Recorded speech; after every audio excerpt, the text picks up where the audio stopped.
khidmah. Asyhadu an la ilaha illallah, asyhadu anna Muhammadan abduhu wa rasuluh. Allahumma salli ala an-nur al-mawsuf bitaqaddum wal awwaliyah ala wa huwa sayyidina Muhammad khairul bariyah wa ala alihi wa ashabihi wa li baitihi wa dzurriyyatihi ajma'in, amma ba'du.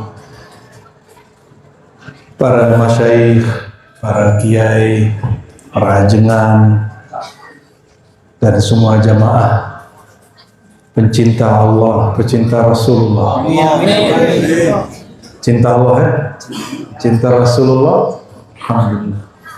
Tapi tidak mungkin cinta Allah kecuali melalui Rasulullah.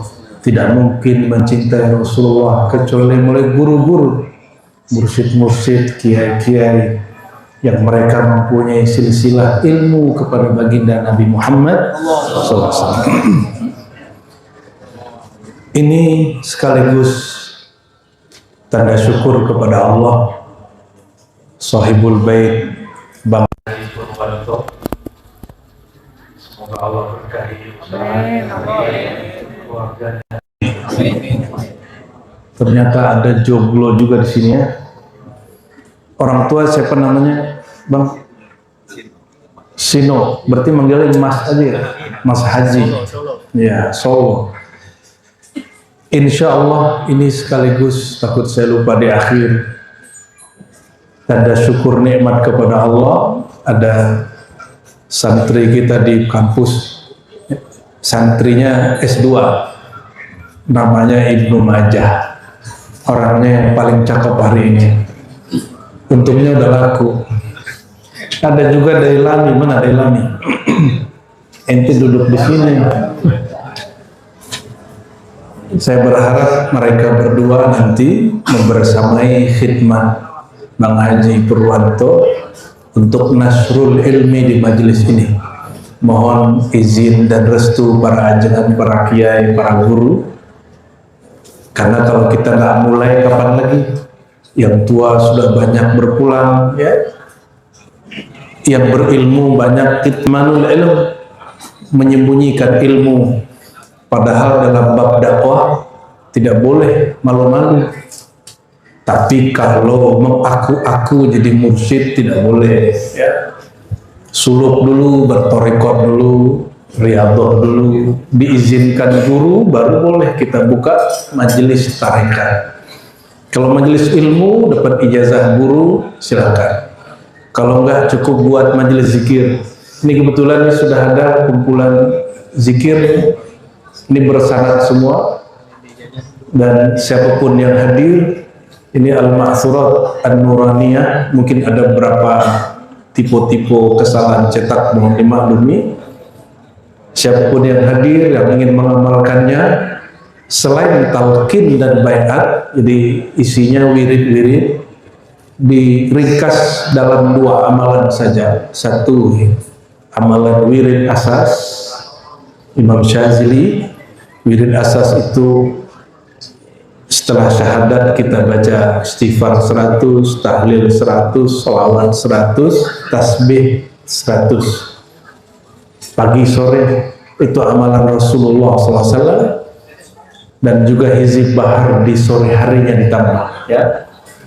Dengan ini siapapun yang hadir, walaupun lestu ahlan lizalik, saya tidak punya hak banyak di situ, tapi karena ijazah dari guru, suara guru-guru mengijazahkan kami, ajaztukum jami'an.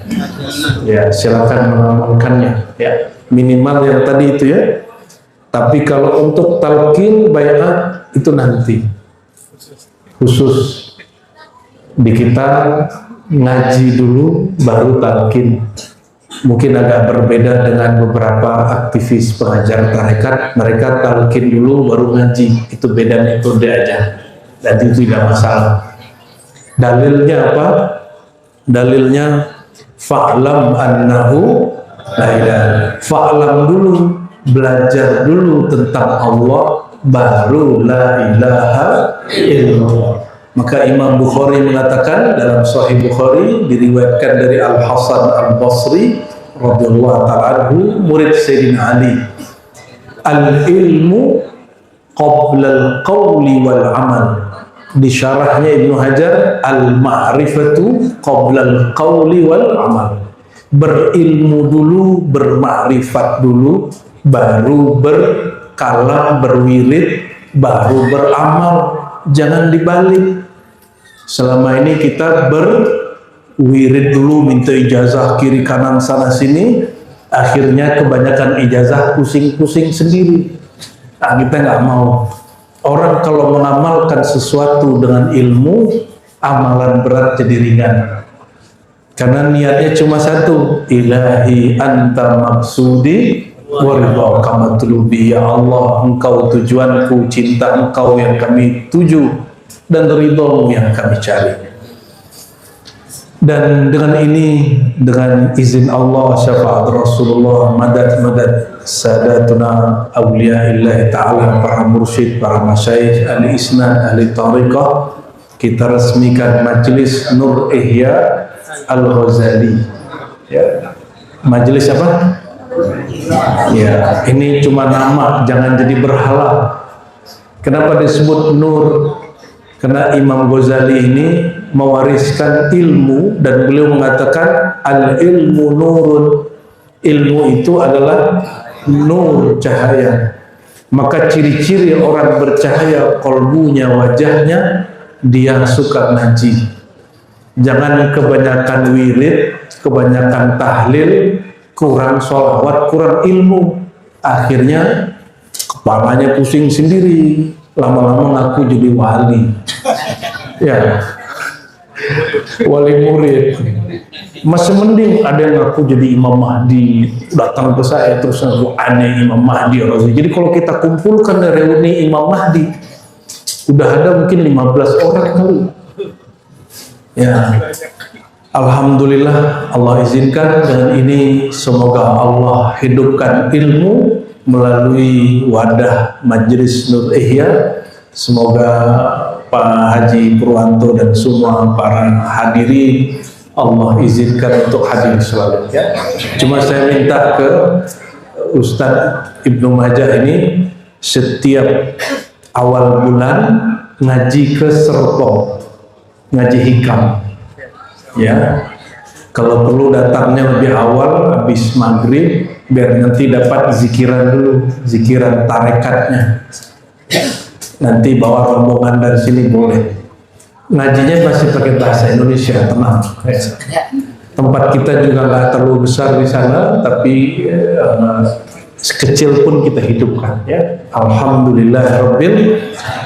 Berdasarkan ini kita mulai majelis ini dengan baca suratul Fatihah. Kita kirimkan kepada Sayyidina Muhammad Al-Fatih, Al-Khatim, Al-Aqib, Al-Hadi, Al-Mahdi, Sayyidul Wujud, Sayyidul Qawnain, Jaddil Hasanain, Sayyidina Muhammad bin Abdullah, Rasulullah, Habibullah, Nurullah, wa bi asanidina ila al-a'immah, wa bi asanidihim ila Nabi sallallahu alaihi wasallam. Al-Fatihah.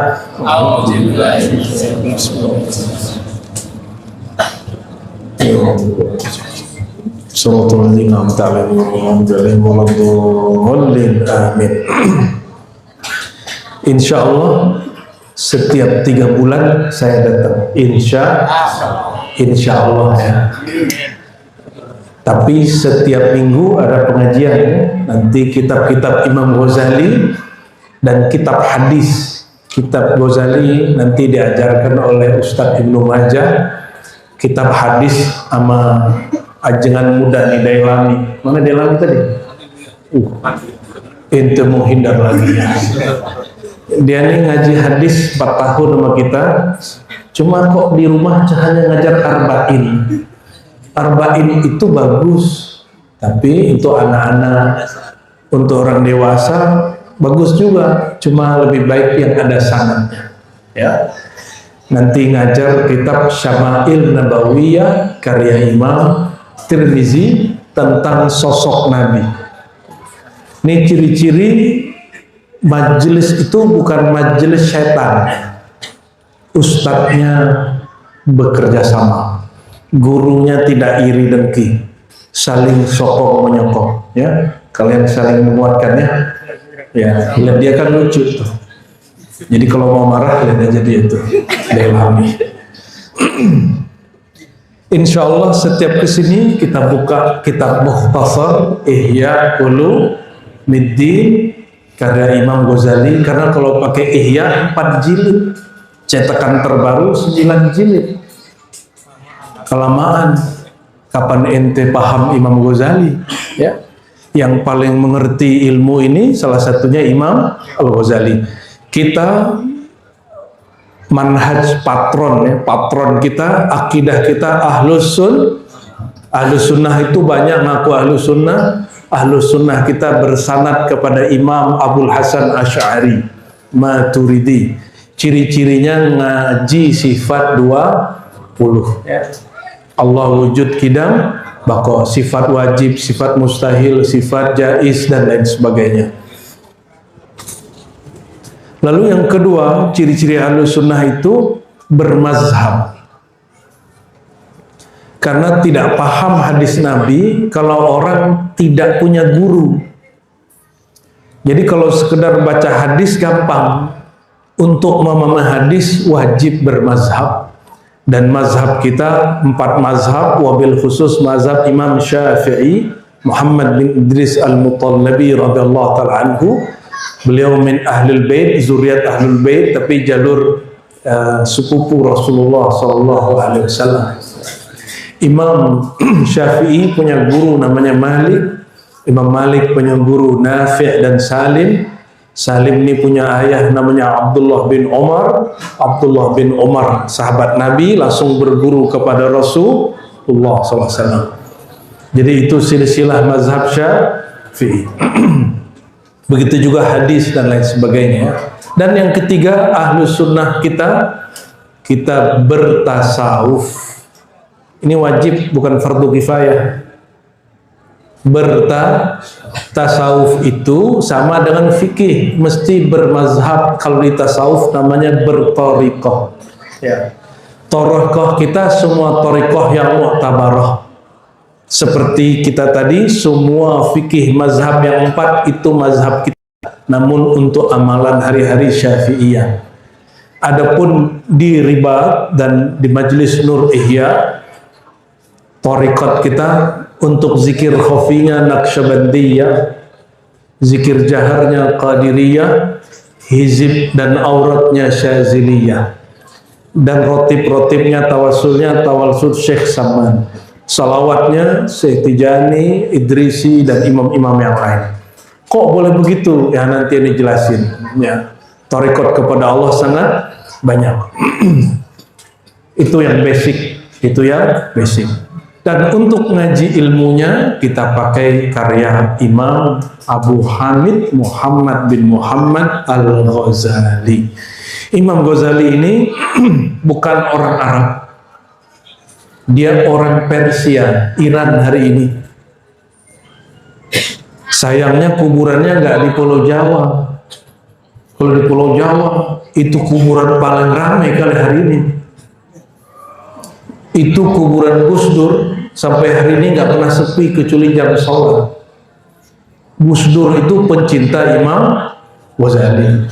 Imam Ghazali, saya utus murid saya, mahasiswi kita, santri di Iran untuk ziarah ke Imam Ghazali di Iran.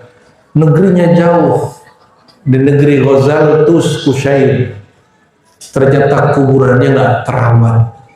Karena Iran itu sekarang negara yang mazhab resminya Syiah, sebagaimana Saudi mazhab resminya Wahabi. Namun Saudi sudah mulai tobat. Saudi sudah mulai meninggalkan Wahabi, seperti disebutkan oleh Muhammad Salman.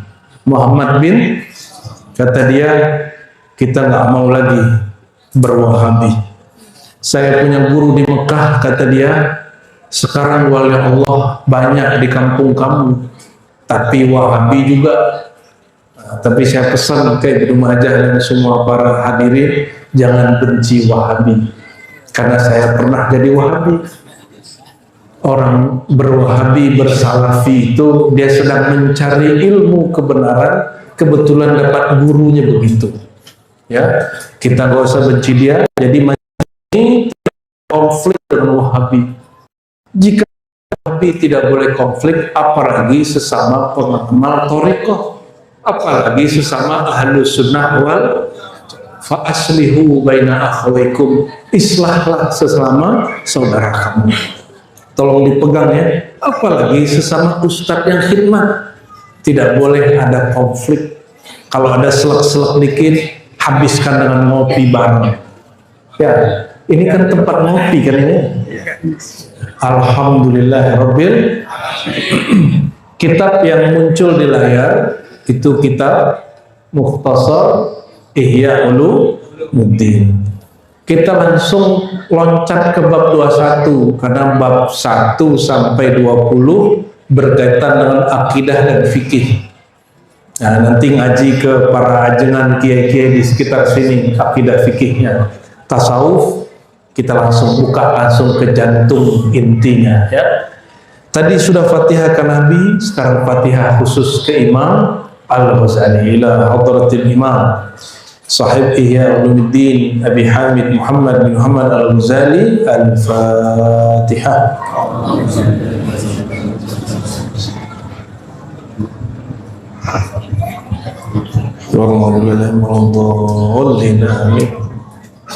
Malam ini kita beruntung juga kedatangan murid Syekh Yasin ke Abdul Muhaimin. Ini beliau umur 81 ya, dari Bekasi ya.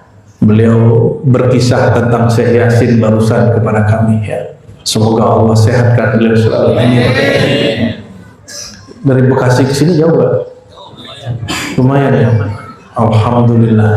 Dari siang tadi Kiai ya. Bismillahirrahmanirrahim. Bisanadina al-muttasil ila al-muallif qala bab al-bab al-hadi wal ishrun. Bab 21. Bab 21. Fi ajaibil qalb. Mengenai keajaiban qalbu. Keunikan qalbu. Beliau mulai dengan hadis yang paling sahih dalam bab qalbu, hadis sahih Bukhari. Banyak orang kalau ahli hadis murni dia bahas silsilah sanadnya. Ada di sini yang hafal 5.000 hadis? Nggak ada ya. Kitab Ihya Ulumuddin memuat hampir 5.000 hadis. Belum lagi asarnya digabung, kaul-kaul ulama salafus saleh itu sampai 11.000 lebih. Maka Imam Al-Ghazali salah satu ulama yang menghafalkan hadis. Seandainya dia hidup hari ini disebut ahli hadis karena hafalan hadisnya 5.000 lebih. Saya hanya hafal hampir 2.000. Tapi itu pun sudah banyak yang lupa. Dulu Dailami itu nyaksin saya menghafal hadis. Dia salah satu korbannya itu ya. Jadi kita ngafalin hadis lengkap sanad-sanadnya. Kalau ketiduran langsung suruh ngafalin hadis. Dia paling pojok seperti hari ini, malam ini pojok. Kalau kita ngajar dia tidur. Alhamdulillah. Tapi hatinya bangun. Seperti Rasulullah katanya kita. Ya. Ya namu aini wala tanamu qalbi. Mataku tidur, hatiku melayang. Makanya sampai sekarang masih jomblo. Melayang-layang. Melayang-layang. Kitab Ihya itu terdiri dari 3 macam. Nah, ini macam yang ketiganya, muhlikat. Hal yang menghancurkan nasib manusia, yang bikin manusia tidak selamat dunia akhirat. Apa yang menghancurkan mereka? Merusak kolbu. Dan kolbu ini rusak, ini tidak hanya jamaah yang rusak, para ulama pun kata Imam Ghazali banyak yang rusak hatinya. Ulama yang rusak itulah yang disebut ulama su, ulama yang hatinya busuk.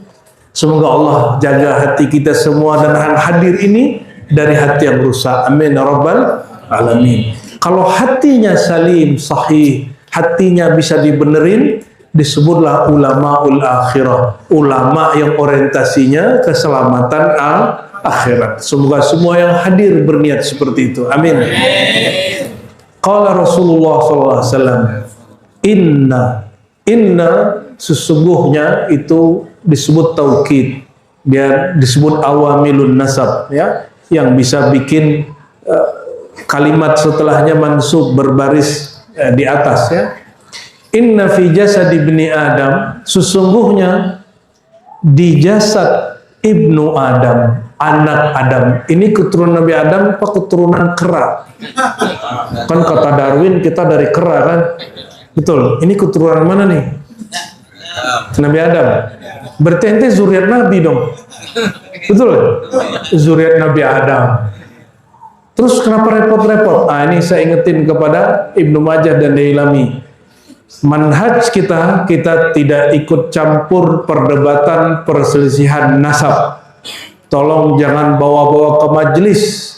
Kita hanya mengandalkan nasab ilmu, bukan nasab darah. Kita takzim ke semua orang yang katanya punya nasab ke Rasulullah, tapi kita lebih takzim kepada orang yang punya nasab ilmu kepada Rasulullah SAW. Ya, itu pesan guru saya, zuriat Syekh Abdul Qadir Jilani. Ya, ada dua syekh kami, zuriat Syekh Abdul Qadir Jilani, orang Suriah. Beliau mengatakan, nasab kamu tidak manfaat kalau kamu tidak mewarisi ilmu yang punya nasab, yaitu ilmu mengenal Allah SWT. Dan ilmu mengenal Allah itu ibadah tertinggi. Sebelum mengenal sholat, zakat, haji, Nabi mengajarkan apa? Mengenal Allah. Mengenal Allah itu bahasanya agak horor kalau dalam bahasa kita, ma'rifat. Padahal ma'rifat itu ilmu dasar, bukan ilmu tinggi. Makanya awal orang masuk Islam syahadat. Apa isi syahadat? Asyhadu. Asyhadu artinya apa? Aku bersaksi, aku menyaksikan. Kalau tidak ada ma'rifat, tidak kenal siapa yang disaksikan, maka persaksiannya palsu. Oleh karena itu wajib mengenal siapa yang kita bersaksi itu, yaitu Allah Subhanahu. Dan lisan ini hanya terjemahan mafil fuad, menerjemahkan isi kolbu. Jadi kalau syahadat harus dimulai dari kolbu. Maka hadisnya dimulai, sesungguhnya di jasad Bani Adam, keturunan Nabi Adam, mudghatan, ada satu mudghah. Apa arti mudghah? Segumpal darah, ya.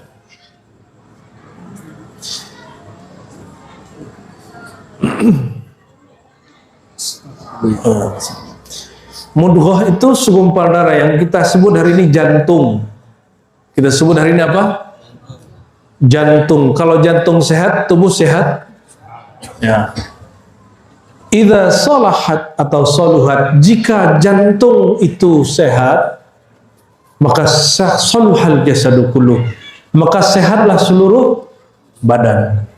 Ala wahyal qalb, itulah yang disebut qalbu. Kolbu terbagi dua. Nah, perhatikan. Kolbu terbagi dua. Ada kolbu zahir, ada kolbu batin. Kolbu zahir disebut jantung. Jantung itu bentuknya mirip dengan pohon yang punya buah namanya sonubar, bahasa Arab. Jadi jantung kita ini, coba punya jantung nggak? Susu bagian kiri, 2 jari di bawahnya, di situ ada jantung, dilindungi oleh rusuk. Jadi Allah sengaja buat benteng namanya rusuk. Jadi kalau kita kena pukul di sini, jantung kita masih aman. Ya, agak ke kanan dikit namanya hati, ulu hati. Ini bukan hati yang itu, ini liver, bukan itu, tapi yang sebelah kiri namanya kecuali yang terlahir jantungnya sebelah kiri, kan ada yang aneh 1-2 orang. Jantung sanubari atau kolbu sanubari itu kaitannya dengan badan. Tapi ada kolbu yang batin, disebut kolbu nurani.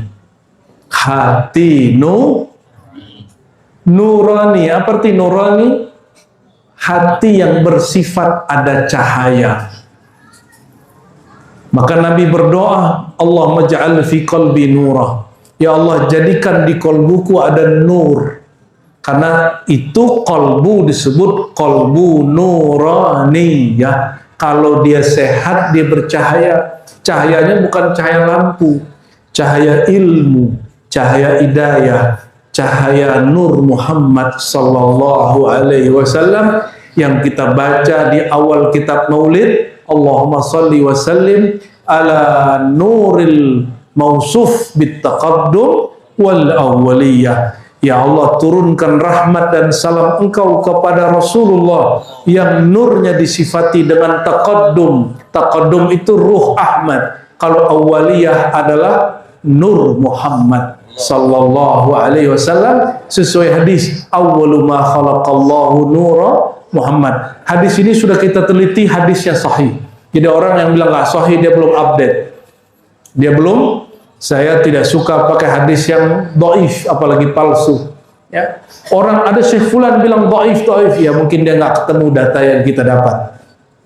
Yang Allah pertama cipta adalah nur Muhammad sallallahu alaihi wasallam. Dialog dengan Sayyidina Jabir ibn Abdullah radhiyallahu taala anhuma.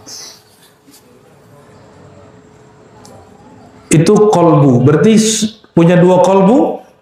Kolbu yang menghadap kepada tubuh, kolbu yang menghadap kepada Allah. Kolbu yang menghadap kepada tubuh, penghubungnya darah. Maka di darah kita ada nur hayatnya Allah. Nur hayatnya Allah. Kalau ingin ikut talqin nanti, amalkan zikir ya hayyu ya qayyum habis sholat 40 kali. Supaya nanti kolbu batinnya seirama dengan kolbu zahirnya. Maka kita baca ya hayyu ya qayyum, wahai yang maha hidup, menghidupkan aku melalui aliran darah dari jantungku. Kalau jantungnya, darahnya sudah tunduk menyebut nama Allah, nanti diajarkan zikir namanya talqin Jadi apa arti talqin? Guru meriwayatkan zikir Allah la ilaha illallah atau zikir apapun sebagaimana gurunya dulu mengajarkan, diajarkan ke murid, diajarkan dengan lisan, dihantarkan masuk kepada kolbu. Itu disebut dengan talqin zikir. Di riba, di majelis kita, kami mengakhirkan baiat. Jadi di kita tidak ada langsung baiat. Yang ada cuma talqin dulu, talqin, khalwat, suluk, zikiran, ngaji, udah gitu doang. Kenapa diakhirkan baiat? Kalau udah baiat gak boleh main-main. Kalau sudah talqin tapi tanpa baiat masih boleh ngaji main-main. Di ribat ini karena manhaj patron kita al-ilmu, siapapun orang berilmu boleh kita berguru kepadanya, nggak mesti kepada kami. Ya, tapi untuk zikiran silakan ikuti ya tuntunan-tuntunan yang sudah dikasih. Kenapa punya mursyid nggak usah banyak-banyak, nanti kebanyakan wirid pusing-pusing sendiri. Kan bingung, ini hari ini ngamalain mursyid yang mana nih? Jangankan beda thariqah, antara TKN Suryalaya dengan TKN Banten sudah beda kaifiat. TKN Ketua Jatman sekarang, guru kita Kiai Ahmad Alwani, beda-beda tipis. Saya dapat TKN juga dari ulama Betawi, Kiai Ahmad Jayadi, Allah yarham, sudah wafat. Itu juga beda lagi. Beda-beda cara, beda-beda kaifiat. Maka untuk zikir tarekat, mursyid yang kita baiat cukup satu. Tapi kalau ente sudah kata guru, kamu sudah cukup, sudah diijazahkan untuk jadi guru, baru boleh ngambil torikot-torikot yang lain. Itu yang saya lakukan. Selesai umur 27 diangkat guru, diijazahkan guru secara mutlak, baru saya kemudian belajar Qadiriyah, Naqsyabandiyah yang lain, Syaziliyah, Syatariyah. Kita kemudian membuka hati seluas-luasnya. Ternyata dimanapun bunyi kita pijak, di situ ada wali Allah berzikir. Alhamdulillahirabbil. Nanti kalau orang sudah ketemu Nur Sayyidina Muhammad, nggak ada lagi nama thariqah. Yang ada cuma satu jalan, thariqah Sayyidina Muhammad sallallahu alaihi wasallam. Jadi thariqat ini nggak boleh menyebabkan seseorang benci kepada orang yang beda thariqah. Jika begitu, anta minal matrudin, kamu orang yang tertolak, bukan bagian umat Nabi Muhammad SAW. Nanti kalau jumpa Rasulullah nggak sahut. Ya, tapi kalau di kolbunya ada rasa cinta kepada umat Nabi Muhammad SAW, beliau mengatakan, innama ana rahmatun muhda, aku ini rahmat yang dihadiahkan kepada kalian. Hadiah itu karena cinta. Jadi Rasulullah itu simbol cinta kasih kita kepada Allah Subhanahu. Ciri-ciri ini di kolbu sudah masuk Nur Muhammad, dia cinta ke semua orang, apalagi sesama pengamal zikir, ya, apalagi sesama majlis, lebih cinta kepada sesama mereka. Faqad tabayyana bihadzal hadis, ya, sungguh telah nyata dalam hadis ini. Annal asla, bahwasannya yang asal, yang inti, asal muasal manusia itu ada pada kalbunya. Wa huwal amirul muta', kalbu itulah pemimpin di dalam diri, hakikat diri yang diikuti oleh seluruh perangkat diri. Saya naikin tangan ke atas, lihat kiri kanan, nunduk, dongak, itu yang nyuruh siapa? Kalbu. Jangan sampai kolbunya tidak kenal Allah sehingga dia memerintahkan lembaga diri tubuh ini tidak mengarah kepada Allah. Fi alamil jasad wal baqiyah ra'iyah, di alam jasad. Tubuh kita ini disebut alam jasad. Nah, ini pegang ya. Ada alam jasad. Alam jasad ini terbagi lagi, ada alam urat, ada alam darah, ada alam sel, ada alam kulit, ada alam rambut, ada alam tulang. Itu macam-macam alam di sini, ribuan alam dalam tubuh kita. Berapa ribu? Ribuan aja deh, pusing ente ntar. Itu semua alam itu yang mimpin namanya kolbu, tapi bukan kolbu jantung semata, kolbu nurani. Kalau kolbunya dapat cahaya, dia disebut nurani. Tapi kalau kolbunya mulai muncul kebencian, muncul iri dengki, muncul nggak senang sama kawan, ada perasaan merasa lebih tinggi, berilmu, bermakom tinggi dari orang yang duduk kiri kanan samping belakang depan, itu kolbunya disebut zulmani. Apa arti zulmani? Gelap. Saya mau tanya, gelap itu ada nggak? Ada. Ada nggak gelap? Ini kayaknya kurang yakin nih. Halo? Ada nggak gelap? Kapan gelap ada? Kalau nggak ada cahaya. Kalau ada cahaya, ada gelap nggak? Jadi sebenarnya gelap itu ada nggak? Gelap itu terjadi kalau nur tidak nyala. Kalau nurnya padam, ilmunya tidak jalan, barulah disebut kolbunya berkegelapan. Zulma niyah. Mau kolbunya bercahaya? Yang ngaji sama kita malam ini ya. Jangan sibuk ngomongin, oh Syanu belum makomnya belum sampai, oh Syanu masih muda, nggak ada urusan kita begitu. Ya. Ada orang negur saya begini, umur kamu belum 40, kok jadi mursyid? 40 dulu baru jadi mursyid. Saya jawab, yang ngangkat saya bukan ente kiai, yang ngangkat saya mursyid saya. Ente urusannya sama mursyid saya, coba tanya sama mursyid saya. Lalu dia nggak tahu mursyid kita diangkat jadi mursyid umur 27, ada satu lagi umur 17, ada satu lagi umur 18. Ente umur 17 ngapain? Ya, main petak umpet.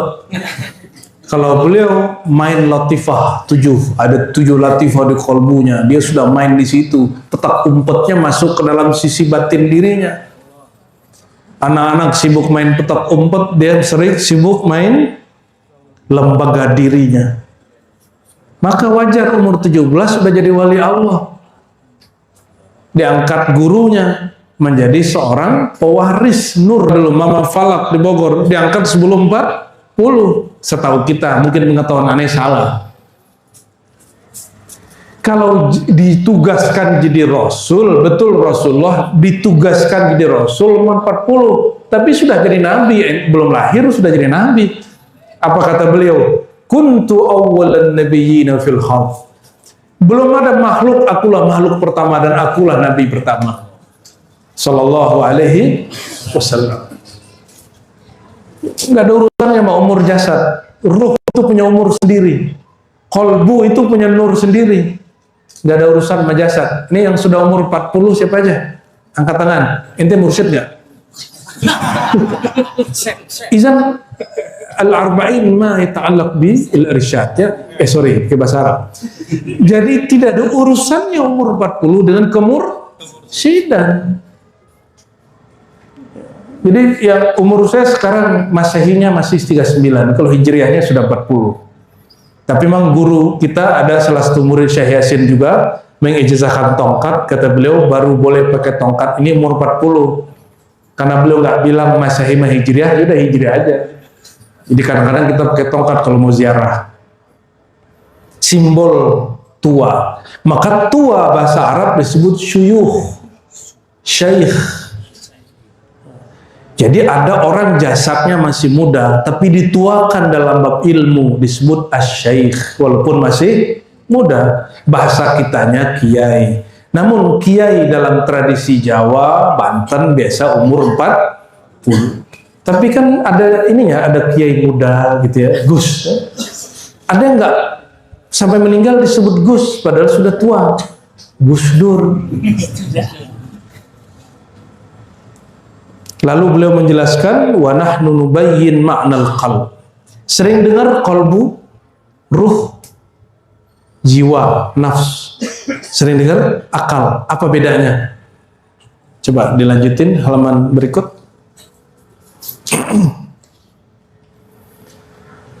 Beda nggak qalbu dengan ruh? Beda? Dari sini, oke? Ya. Baik. Apa beda qalbu dengan ruh?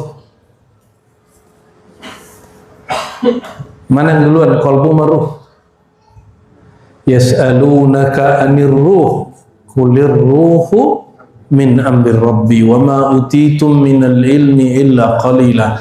Orang Yahudi datang ke Nabi nanya, ngetes. Kalau betul dia seorang nabi, pasti jawabannya sama dengan Nabi Musa. Apa jawaban Musa? Persis Nabi jawabnya. Nabi ditanya, apa itu ruh, wahai Muhammad? Nabi jawab, sallallahu alaihi, ar-ruh min amri rabbi. Ruh itu rahasia Tuhanku. Kalau rahasia dibagi-bagi nggak? Enggak. Tapi ujungnya ada yang unik. Wa ma utitum minal ilmi, kamu tidak diberi ilmunya illa qalila, kecuali sedikit. Kalau Bang Haji ini duit sedikit itu berapa Bang Haji? Berangkatin 2 orang umroh. Ya. 4. Berarti 100 juta. Jadi sedikitnya Bang Haji ini 100 juta. Kalau sedikitnya antum berapa? 50.000. Apa 5.000? Orang ngemis di luar ngasih cuma 2.000, suuzonnya 30.000. Syanu tuh, nanti kalau kita kasih duit, dia pakai narkoba. Mana bisa duit ente 2.000 bikin narkoba? Ngasihnya 2.000, suuzonnya 50.000. Paham maksudnya? Kalau nggak mau ngasih, nggak usah ngasih. Jangan menggelapkan kolbu dengan berburuk sangka. Nggak mau ngasih, lewatin aja tuh pengemis. Nggak mau ngasih pengamen, lewatin, nggak usah ngomong. Ya, itu namanya menciderai kolbu. Jika Bang Haji sedikitnya 100 juta, kira-kira yang punya Trans 7 berapa tuh dia? Dia kalau nyebut sedikit mungkin 100 M. Kan dia nutupin Trans kan banyak tuh. Itu berapa M itu modalnya? Bagi dia sedikit itu. Cuma kekayaannya hilang 1 ludah aja. Nah, hilang itu. Itu cuma apa? Kotoran-kotoran duit dia aja itu. Kira-kira kalau Allah Ta'ala Maha Kaya, Al-Ghani Al-Mughni, ya, yang maha kaya dan mengayakan, menyebut kamu tidak diberi ilmunya kecuali sedikit-sedikitnya Allah, banyak pedikit. Yang sedikit inilah yang dibuka-buka sama Imam Ghazali. Malam ini kita buka apa yang dia maksud sedikit itu menurut Imam. Jadi kata guru saya Abu Ya Hasan Basri yang pertama kali ngajarin kami kitab Ihya, umur saya waktu itu baru 11 tahun. Ente 11 tahun ngapain? Aneh ngaji Ihya. Ya, makanya nggak pernah menikmati permainan anak-anak muda. Ya, sekarang kita main. Jadi dulu anak teman-teman situ suka ngebut. Sekarang kita ngebut motoran. Tapi bukan di jalan, di gunung. Sekarang baru menikmatinya. Kalau dulu saya menikmatinya cuma ngaji. Ya. Jadi kalau diajak teman jalan-jalan, apalah indahnya gitu. Tapi kalau diajak ke ulama, ke kiai, jangan gitu, nikmat sekali. Salah satu yang beliau kalamkan dulu kepada kami Abu Ya Hasan Basri, mursyid saya Tariqat Samaniyah, Qadriyah dan Naqsyabandiyah, kata beliau, jika sedikitnya makhluk orang kaya itu sudah banyak bagi yang lain, apalagi sedikit menurut Allah. Inilah yang diurai-urai oleh imam yang sangat cerdas, namanya Imam Al-Ghazali, yang menjadi inspirasi nama majelis ini Nur Ihya biar yang dikit-dikit kata Allah di kita buka-buka. Tapi sebatas yang sedikit itu. Kata beliau, kolbu. Apa itu kolbu? Kolbu ada dua makna. Satu, laham sanubari. Jantung fisik yang berbentuk pohon buah sanubar. Sudah kebayang bentuk jantung? Sudah? Nah itu dia. Itu kolbu yang fisik. Dia ada di dada bagian kiri. Ya. Di dalamnya muncul ada darah kotor. Ya. Wa manba'ur ruh, inilah sumber kehidupan. Ruh di sini hidup. Coba orang mati punya jantung nggak? Tapi darahnya masih jalan apa enggak? Enggak. Ruh di sini artinya hidup, nyawa. Maka dalam kajian-kajian dulu ada Abah Bustomi namanya di Gunung Salak, itu ilmu makrifat yang dibuka, makrifat hayat, makrifat darah. Bahwa sumber hidup kita secara zahir berkait dengan darah, secara batin bersumber dari nur hayatnya Allah Subhanahu Ta'ala. Wafat umur 130-an, ya, baru meninggal. Ada yang sudah ke sana? Ada sebagian, ya. Beliau pernah jumpa, kalau cerita ke saya, jumpa Soekarno, jumpa Hatta, jumpa orang-orang dahulu. Tapi jantung fisik yang isinya darah itu ada di orang mati, ada di binatang ternak dan binatang buas. Maka kata beliau, maujud lil bahaim wal mauta. Maujud ada, maujud bahasa Indonesia, wujud. Ada pada bahaim, binatang ternak. Ada yang punya ayam nggak? Ada. Punya kucing? Punya apa lagi? Punya kambing? Tapi ente nggak ternak babi kan? Itu semua hewan tadi punya jantung nggak? Punya. Makanya pada seneng kan makan ati ampela sama jantung kan? Enak sekali kalau diolahnya bagus. Jadi jantung begitu bisa dimakan. Bukan itu maksud hati, jantung, kolbu dalam Al-Quran. Ya. Wal makna sani, lalu makna yang mana yang disebut kolbu, hati di dalam Quran? Huwa, hati atau kolbu yang dimaksud di dalam Al-Quran, latifah, titik halus rabbaniyah yang berkait dengan Allah, ruhaniyah, dia tidak fisik, sifatnya rohani. Sifatnya apa? Rohani tampak atau tidak tampak? Tidak tampak. Laha pada si kolbu bihadzal lahmi ittisalun ma. Dia punya hubungan rahasia dengan jantung. Kalau rahasianya diputus namanya mati. Jadi yang disebut mati dalam akidah kita Ahlus Sunnah wal Jamaah, terputusnya hubungan hayat dari kolbu rohani kepada kolbu jantung jasmani. Paham? Jadi jangan heran kalau ada pak dokter, bidan, perawat, Ada orang nih, jantungnya udah gak bergerak, tapi dia masih hidup. Ada kejadian begitu? Ada. Saya punya guru begitu. Kata dokter jantungnya nggak jalan nih, tapi kok masih hidup, kok masih gerak-gerak. Kenapa? Karena jantung rohaninya, kolbu rohaninya masih berkait dengan jantung fisik. Jadi kapan orang mati itu diputus. Itulah hebatnya wali setan yang kemudian punya murid namanya dukun santet. Dukun apa lagi namanya?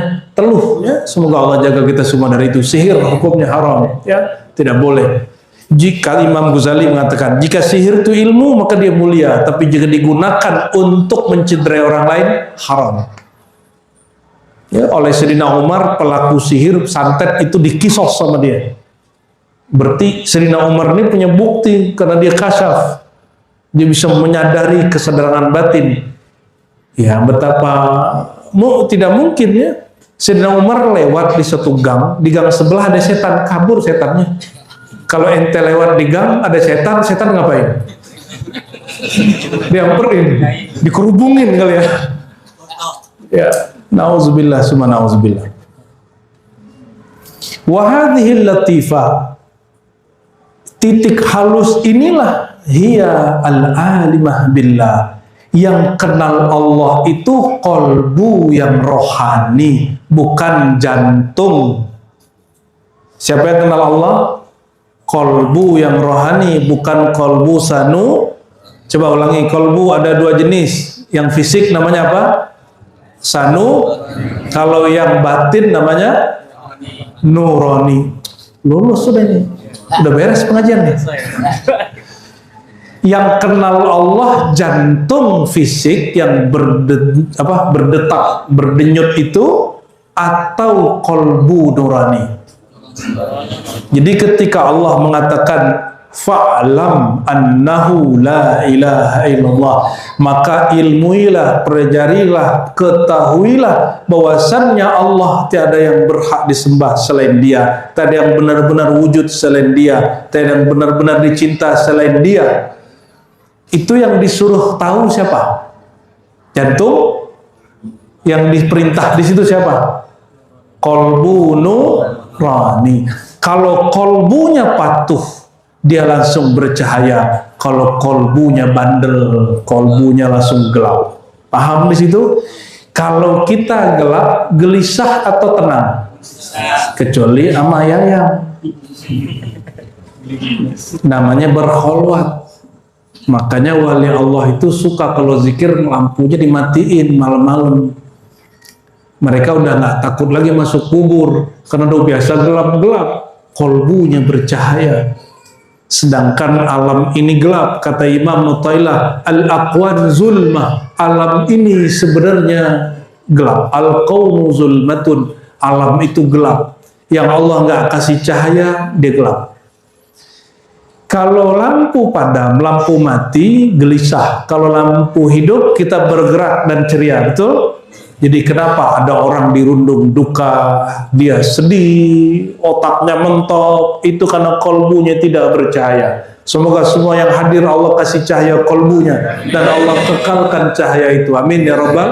Jangan sampai padam, sampai sakratul maut jangan padam.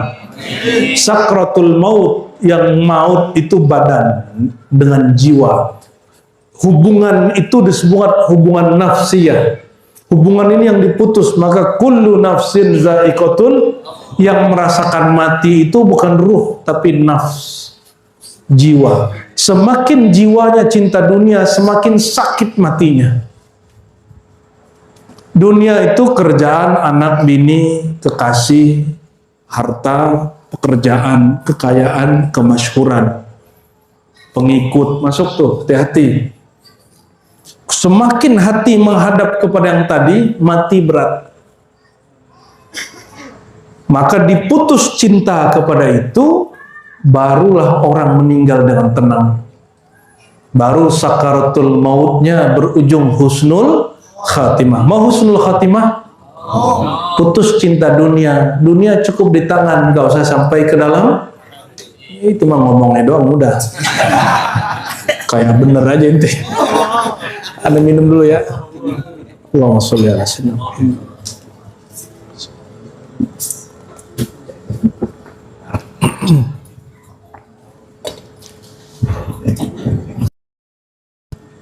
Hiya al-alimah billah. Si kolbu itulah yang alim, yang mengenal Allah. Berarti si kolbu itu yang diperintah ngaji. Yang hadir malam ini jasad, tapi yang memahami malam ini kolbu. Maka ini kabar gembira untuk semua yang hadir, bahwa semua yang hadir kolbunya bercahaya. Alhamdulillah. Bukan lagi alhamdulillah. Ya kan sudah bercahaya. Nggak tahu kalau nanti pulang.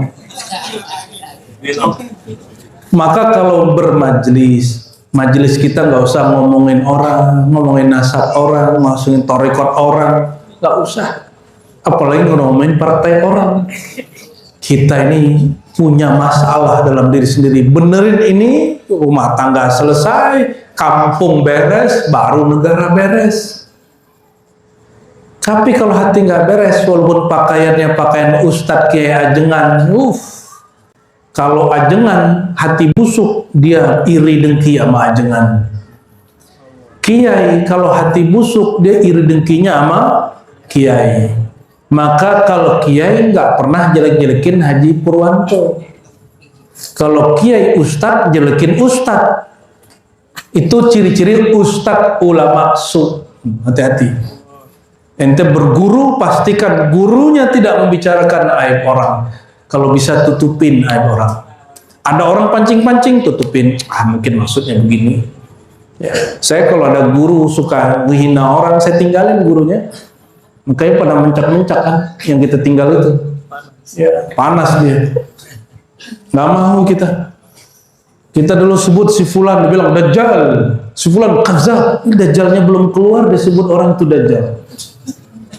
Ngakunya murid Syekh Yasin, seperguruan sama beliau. Udah aneh tinggal tuh guru. Tapi kita meninggalkannya baik-baik. Ya. Cuma dianya nggak mau baik-baikan sama kita. Udah biarin. Ya. Sempat kesel sekali dua kali, habis itu udah saya tobat lagi kepada Allah Subhanahu. Ngapain juga kesel ya. Al-mudrikah, yang dia mengetahui lima laisa yudrikuhul khayal, dan yang pengetahuannya dapat mencapai yang tidak dapat dicapai oleh khayal akal. Nih perhatikan, khayal itu terbagi dua. Khayal hissi akli. Yang kedua khayal qalbi rohani hakiki. Ada dua. Ulangi. Khayal hissi akli. Itu yang kemudian misalnya baca buku, dibayang-bayangin mimpi, nah itu khayal itu.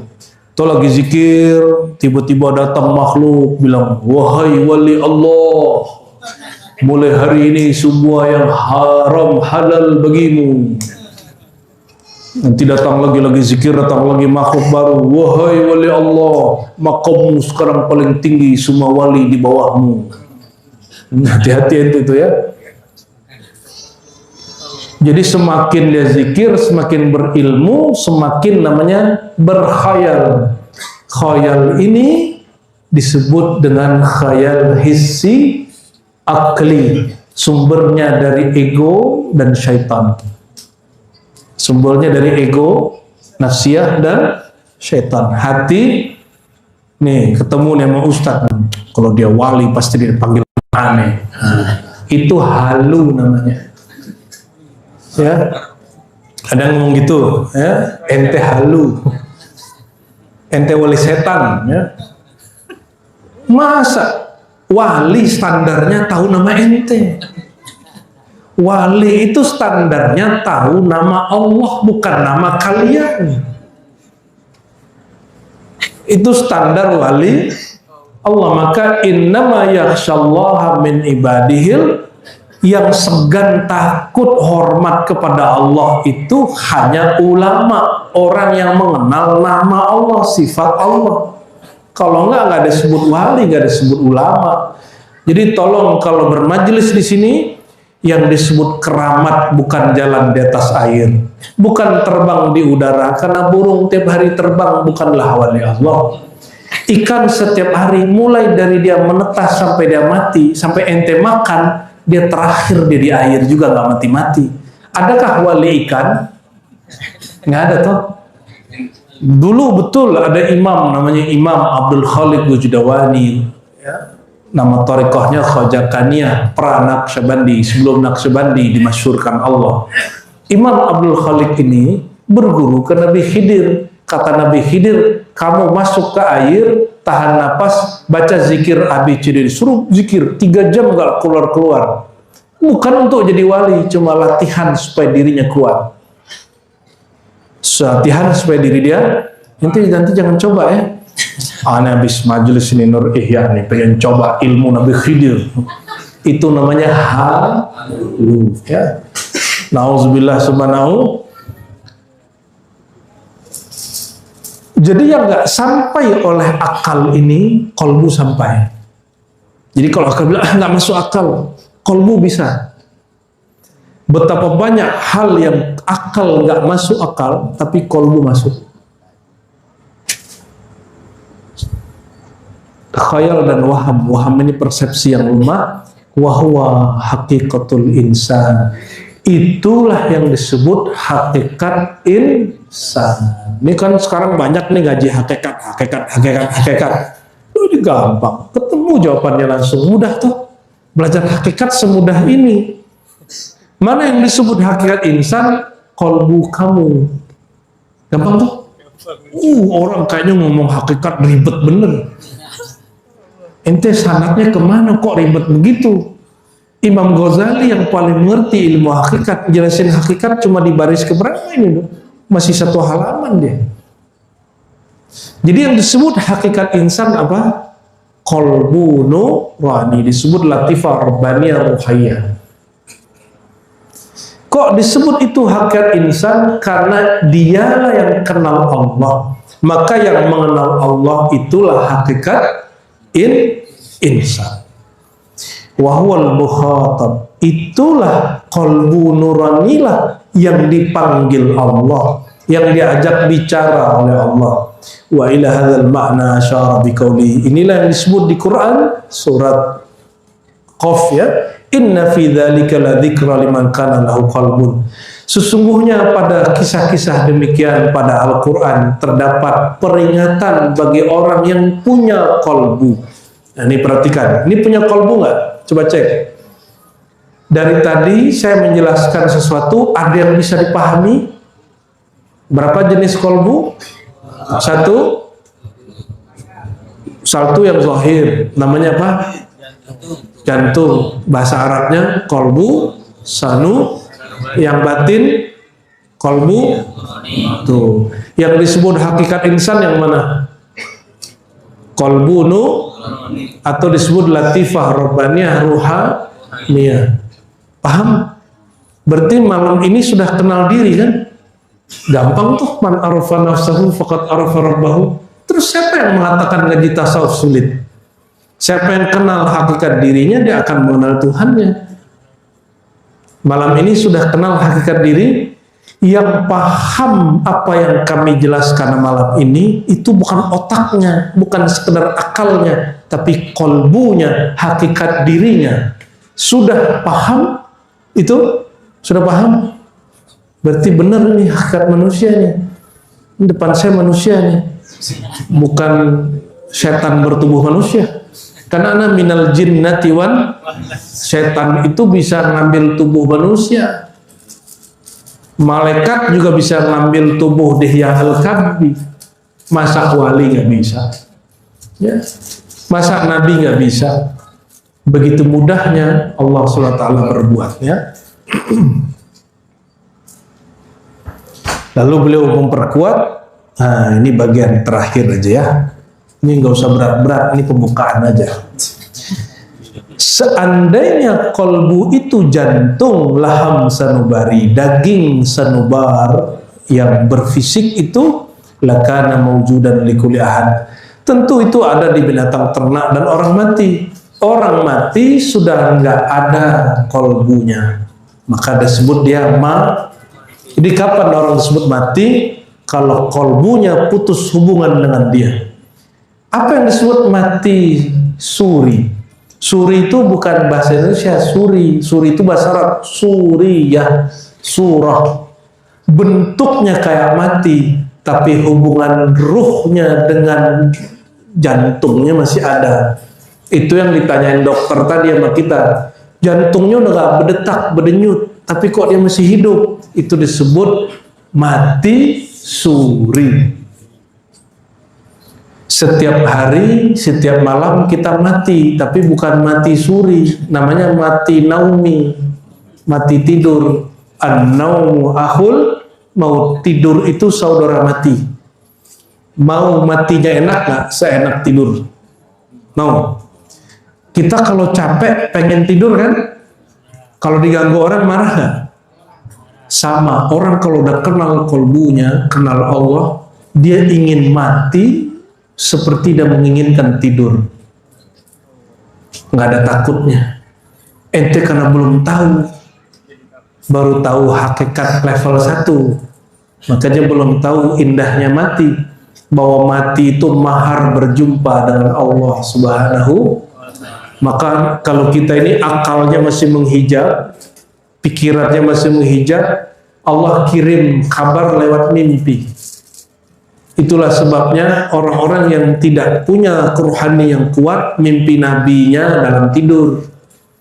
Kalau wali Allah lagi zikir, lagi jaga, bisa jumpa. Kenapa? Rohaninya bisa tenang saat dia jaga. Kalau kita rohani baru tenang saat tidur. Rohani saling kunjung mengunjungi, mau dia tidur mau dia bangun sama aja. Itulah mursyid. Kenapa mursyid ngerti muridnya lagi zikir sama gak zikir, dia paham ya. Dan itu rahasia perusahaannya. Inilah pengantar dari kitab Ihya Ulumuddin. Inilah yang akan kita buka di majelis ini, tapi juga kajian-kajian ilmu yang lain. Semoga Allah Ta'ala berkahi majelis ini, menjadi corong ahlu sunnah wal jamaah. Semua yang hadir, semua yang khidmat, mobil khusus sahibul bait, Allah berkahi hidupnya. Hidup yang zahir, hidup yang batin, kalbu yang zahir, kalbu yang batin. Amin ya rabbal alamin. Ala hadini wa likulitin salih. Al-Fatihah.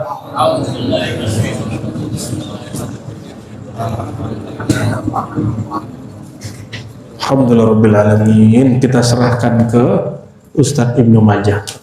Ada pertanyaan nggak? Ya, monggo. Mau silakan ya.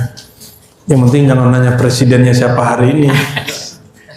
Baik, kepada jemaah sekalian yang ingin bertanya dipersilakan, dan sudah diizinkan oleh Buya walaupun di luar dari tema ya Bu. Silakan. Bismillahirrahmanirrahim. Assalamualaikum warahmatullahi wabarakatuh. Kita hormati bersama guru kita bersama Mukarram Buya Ar-Razi. Mudah-mudahan kita doakan beliau senantiasa Amin. sehat walafiat dan selalu dimudahkan dalam Allah. Amin.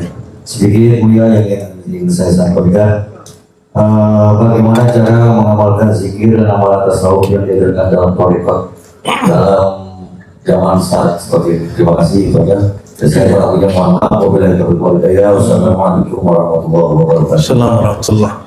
Bagaimana cara bertasawuf, bertorikot di zaman modern itu ya? Iya. Manusia itu dari dulu sampai sekarang sama, yang berbeda cuma peradabannya. Di zaman Nabi Adam sampai zaman Nabi Muhammad sampai zaman kita, manusia kawin, makan, minum, tidur, ngoceh, nongkrong, sama nggak? Betul? Sampai sekarang sama nggak? Berarti itu aktivitas tubuh, aktivitas batinnya sama. Zikir, ngaji, kenal Allah, wiridan, silaturahim, udah gitu aja kerjaan batin kita. Terus gimana caranya? Kata Imam As-Surawardi, Abu Hafs Surawardi dalam kitab Awariful Ma'arif, man laisa lahu syaikhun la yufliha abadan. Siapa yang tidak punya guru yang dia contoh, yang mengajarkan cara mengenal Allah, maka dia tidak akan pernah wusul, tidak pernah sukses, tidak pernah bahagia sampai akhir. Jadi kita mesti punya guru mursyid. Untuk fikih cari ahli fikih, untuk akidah cari ahli tauhid, untuk tasawuf carilah mursyid. Ya, hindari perdebatan. Kan ada mursyid meninggal nanti terjebak di konflik sana sini. Enggak, kita enggak usah yang begitu-gitu. Kalau ada orang mengaku aku jadi mursyid lalu mengangkat wakil talqin, itu urusan dia buat thariqat baru, urusan dia. Kalau ada orang kenal Allah berzikir lewat dia, alhamdulillah. Kalau enggak, ya urusan dia, tanggung jawab dia, ada harapan Allah. Jadi jangan sibuk dengan konflik-konflik tarekat. Ya, ciri-ciri. Jadi tarekat ini terbagi dua, Kang. Ya, satu tarekat nafsiyah. Tarekat nafsiyah ini tambah ilmu, tambah zikir, tambah ego, tambah konflik. Kenapa? Karena kolbunya cenderung kepada dunia tarekat. Ada dunia tarekat. Dunia tarekat itu kemursyidaan, ijazah-ijazahan, posisi memimpin majelis zikir, jadi mursyid. Itu dunia tarekat. Dunia juga. Jadi orang bertarekat, bertasawuf itu juga ada dunianya. Siapa yang sibuk di situ, dia ahlu dunia. Walaupun yang aku bertarekat itu tinggalin aja. Cari guru lain. Cari guru lain. Cari guru yang mana? Dia punya mursyid, dia bertarekat, bahkan dia mursyid tapi dia tidak membanggakan kemursyidannya. Dia tidak konflik, tidak merendahkan mursyid-mursyid dan tarekat yang lain. Ya, la yashar qaumun biqaumin. Enggak boleh merendahkan satu kaum. Ini ciri-ciri tarekat rohani. Kalau duduk sama dia obrolannya Allah, Rasulullah, ma'rifatullah. Ya, yang sering kita sampaikan, jika kendi, jika gelas, jika botol isinya kopi, kalau digoyang keluarnya hitam apa putih? Hitam, betul. Kalau dalamnya susu, digoyang, dipecahin keluarnya putih. Sama, kalau kolbunya harum, digoyang dikit, dipancing dikit, keluarnya tetap harum. Kalau dalamnya nur, digoyang dikit, keluarnya cahaya. Mau orang anterin fitnah berapa macam, dia nggak terpancing. Insya cari guru yang begitu. Ya. Insya Allah nanti ditunjukin cara paling gampang. Karena mursyid lah yang dapat meringkas amalan sesuai zamannya. Kalau kita pakai metode Imam Syekh Abdul Qadir Jilani, Qadassallahu nggak sanggup. Maka ada pelanjut beliau di zaman ini, dia sanggup meringkasnya. Kalau kita pakai gaya Imam Bahauddin Syah Naqsyabandi, Abul Hasan Syazili, nggak sanggup kita. Maka ada cara boosternya, cara meningkatkan kualitas amal, tapi amalan kita nggak banyak. Caranya cuma satu, al-ilmu bil ma'bud. Menyembah itu mesti kenal kepada yang disembah. Inilah yang kita buka-buka sekarang. Kita buka secara terbuka. Siapapun yang mau kenal Allah, ya ngaji. Ente nggak mau bertarekat, nggak apa-apa, ngaji aja. Saya nggak mau talqin, nggak mau baiat, nggak apa-apa, nggak usah. Yang penting fa'lam, belajarlah tentang Allah. Wajib. Imam Junaid mengatakan, a'lal ibadat an ta'rifa Allah tabaraka wa ta'ala. Ibadah tertinggi engkau mengenal Allah, itu paling tinggi. Tapi mungkinkah tahu mengenal Allah sendiri? Tahu nggak? Baca buku, nonton YouTube, ya sama aja. Ente nggak mau berguru tapi gurunya YouTube, itu menyesatkan namanya. Saya nggak usah ikut-ikut, saya sendiri aja. Ternyata baca buku, lah buku itu kan juga ditulis seorang guru yang mengerti isi buku, isi kitab, guru. Hatta ada orang hari ini baca Quran, mushaf Quran, terus dia bilang saya nggak mau punya guru. Dia lupa, dulu dia baca Quran ada gurunya, guru Iqra, ya kan? Jadi mesti wajib punya guru. Kata Imam Surawardi, mustahil orang kenal Allah kalau tidak punya guru. Maka guru di zaman ini dia dapat meringkas metode-metode itu. Yang penting fa'lam annahunya tidak berkurang. Syariat sudah flat, nggak bisa diubah-ubah. Yang bisa diubah itu metode thariqah. Thariqah jalan aja dibenerin per 6 bulan. Masa thariqah nggak direvisi? Ya, makanya Abah Anom revisi thariqahnya. Di Berjan, Mbah Nawawi revisi metodenya. Di Banten, Mama Kazim juga revisi metodenya. Di kampung saya, Abuya Hasan Basri juga revisi lagi metodenya. Tapi sanadnya sama, intinya sama. Yang penting orang mengenal Allah. Wiridan nomor 2, ilmu dulu baru amal. Jangan cari ijazah amal dulu. Jangan minta talqin baiat dulu. Yang diminta pertama, al-ilmu. Ya. Ilmu amalan ruh, amalan kolbu itu lebih tinggi. Itu Allah mandangnya ke dalam itu. Gimana cara taunya? Istikharah dulu lah. Kan guru banyak. Istikharah, jangan cuma mau kawin doang istikharah. Kalau kawin kan cuma tempat, mohon maaf, teman tempat tidur. Kalau guru, teman sampai ke dalam kubur, sampai di padang mahsyar, sampai melintasi sirat, itu teman kita nanti. Wajib punya guru. Ya, semoga Allah pertemukan dengan guru sejati. Amin. Ya, nggak mesti kesini ngajinya, guru kemana aja. Itulah manhaj kita, manhaj maftuh, terbuka. Siapapun ahli ilmu, ambil ilmu dari dia. Ya, khalas. Ada lagi? Ibu-ibu. Ibu-ibu. Kemudian karena bapak-bapak sudah ada perwakilan, mungkin ibu-ibu yang mau bertanya. Oke, silakan. Ini panitia mohon diantar mic-nya. Kajian Pak, salam. Umroh. Siapa yang dapat umroh ini? Program gabungan.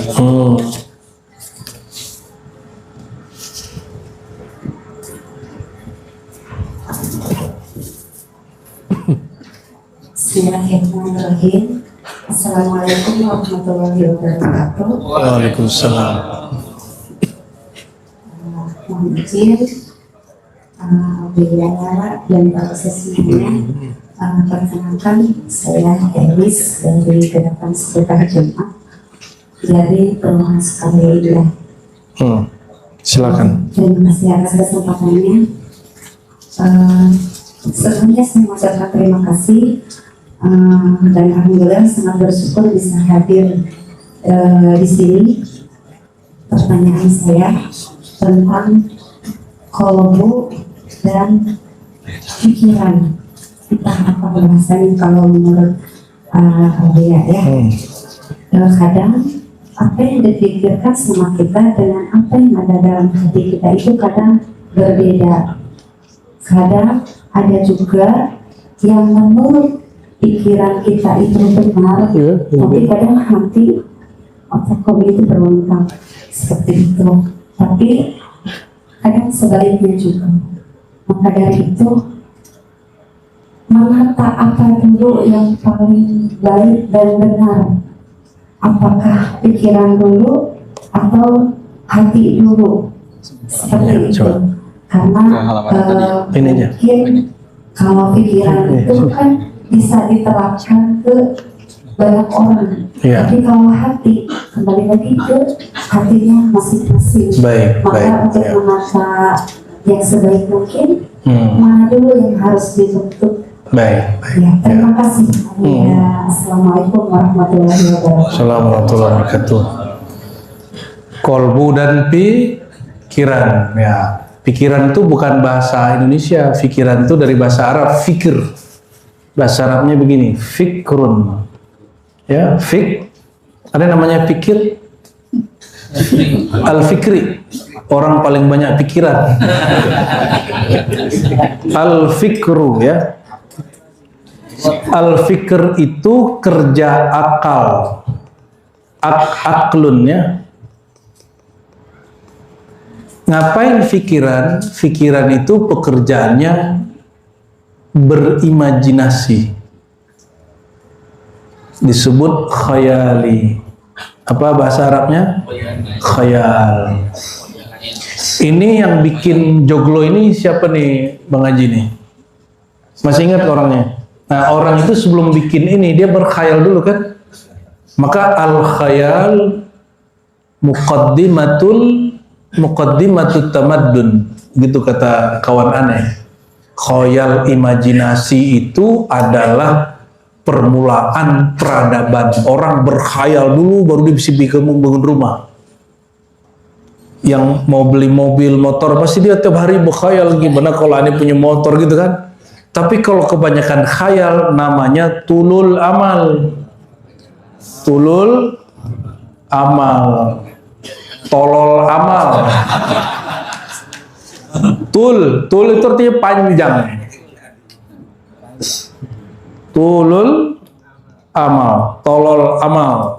Bukan ain, pakai hamzah. Hamzah itu angan-angan, sinonim daripada khayal. Apa beda angan-angan dengan khayal yang barusan? Kalau angan-angan memikirkan sesuatu yang tidak pantas dipikirkan. Ya, ente bukan zuriat Nabi, pengen jadi Habib, itu khayal tuh ya. Ente bukan mursyid, pengen bergaya mursyid, kemana-mana udah pakai sorban aja deh. Emang kalau nggak pakai sorban nggak jadi mursyid? Enggak, pakai sorban kalau saya ini karena peresmian majelisnya nggak pakai sorban. Tapi kalau malam zikiran saya pakai sorban, lengkap, pakai sorban, imamah ya, lengkap kita pakai semua.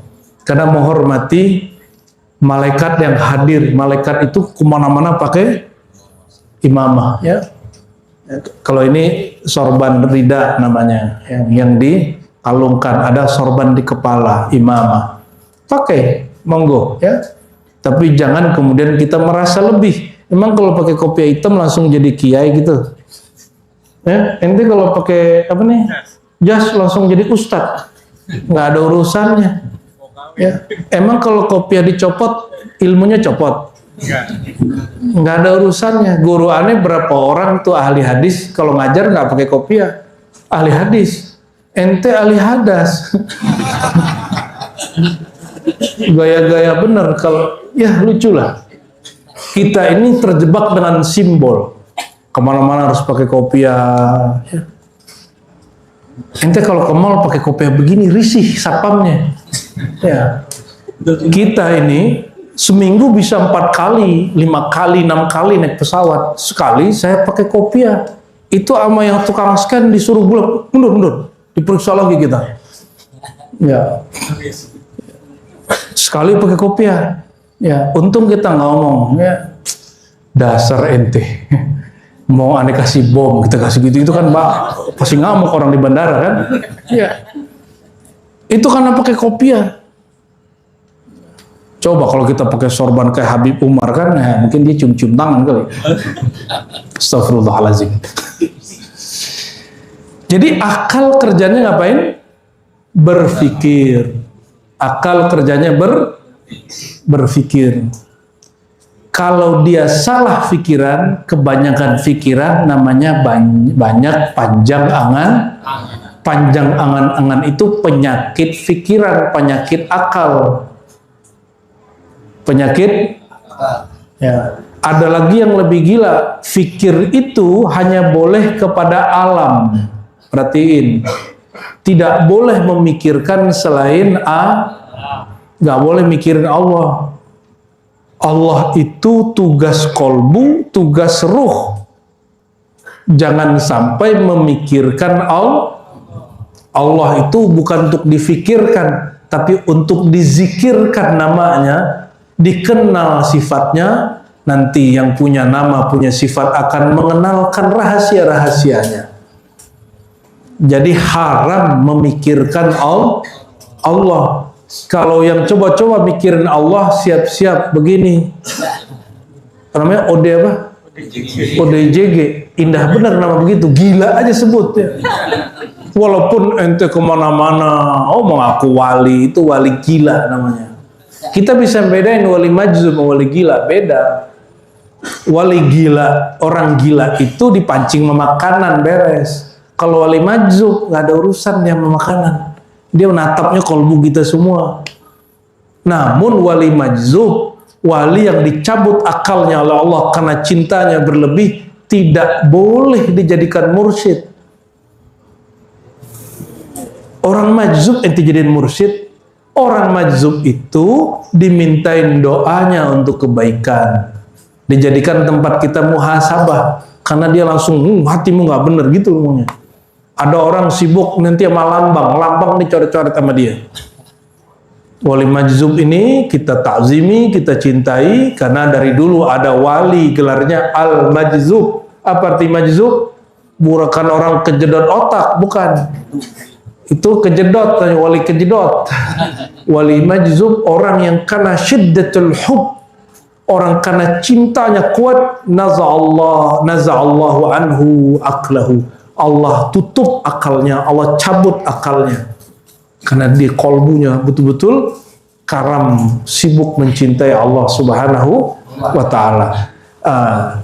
Fikir ini boleh hanya mikirin alam pekerjaan, alam rumah tangga, alam semesta, boleh. Ya.